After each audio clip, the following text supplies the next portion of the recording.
One of the most interesting archaeological sites here in Israel is right here in Tzipori.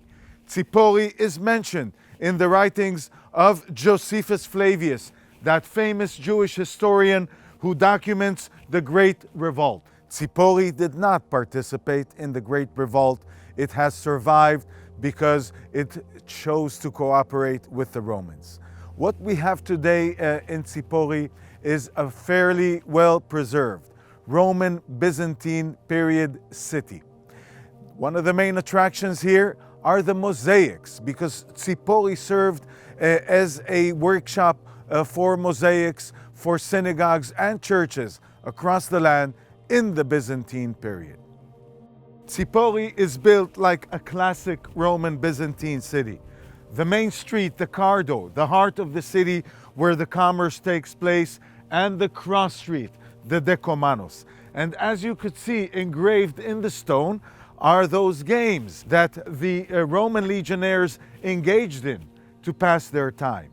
Here in the Cardo, we see a hint that there were Jews here in Tzipori because someone took care to engrave a Jewish menorah in the Cardo. Tzipori provides us with a wonderful opportunity to see mosaics dating back to the Roman Byzantine period. Some of these mosaics are here very close to the Cardo. Let's take a look at one of them.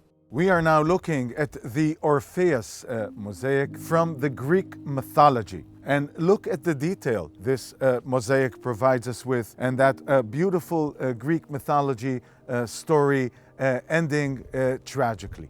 If you've ever wondered what a mosaic showroom looked like in ancient times, Tzipori gives us a unique opportunity to see one. So let's walk through and pick ourselves a mosaic. Walking through this wonderful showroom, one could just imagine in ancient times someone coming from Tiberias or other parts of the Galilee. He is about to build a synagogue or a church. He meets the salesperson here. The salesperson would walk him through the showroom and present the different designs at offer. The owners of the workshop collected different types of mosaics with different art from across the Roman and Greek world, as we see here. One of the largest mosaics, and perhaps the most impressive here in the workshop, is the Nile mosaic. And what we see is the level of water of the Nile being measured. At the top of the hill here in Tzipori, a fortress dating back to the Muslim period.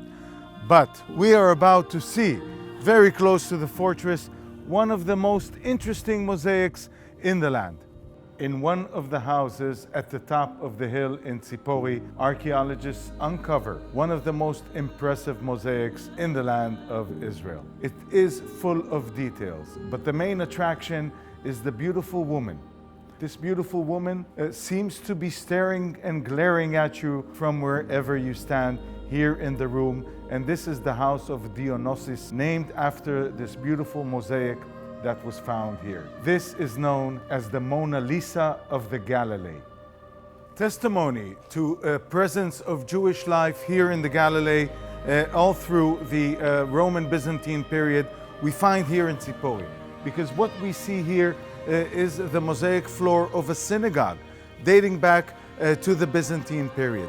And how do we know it's a synagogue?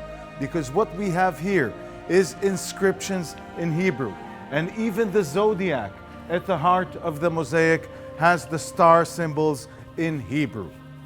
What makes Tzipori a fascinating site? It's the mosaics, the workshop, the Mona Lisa of the Galilee, and of course, the synagogue.